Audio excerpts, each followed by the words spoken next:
Platon est l'un des plus grands philosophes de l'Antiquité grecque et sans doute l'un des plus importants penseurs de l'histoire de la philosophie occidentale. Né en 427 avant Jésus-Christ dans une famille aristocratique, il était le fils d'Ariston et de Périctionée.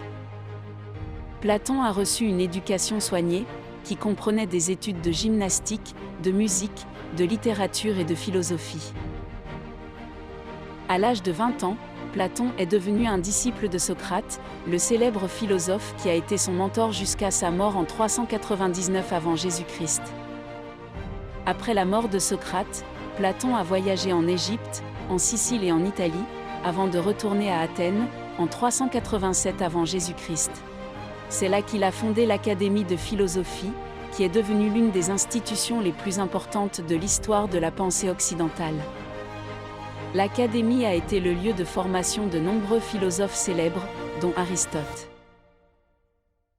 Platon est surtout connu pour ses dialogues, qui sont des textes philosophiques écrits sous forme de conversations entre plusieurs personnages fictifs.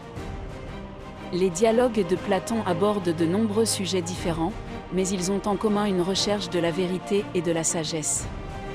Ces dialogues les plus célèbres incluent la République, le banquet, Phèdre et le Phédon. Dans la République, Platon explore la question de savoir comment une société devrait être organisée, pour être juste et bonne. Dans le banquet, il traite de l'amour et de la beauté. Dans Phèdre, il parle de la nature de la rhétorique et de l'éloquence. Et dans le Phédon, il discute de l'immortalité de l'âme et de la philosophie, comme moyen de se préparer à la mort. Outre ces dialogues, Platon a écrit des lettres et des discours, qui ont également été conservés jusqu'à nos jours. Dans l'ensemble, l'œuvre de Platon est considérée comme l'une des plus influentes et des plus importantes de toute l'histoire de la philosophie.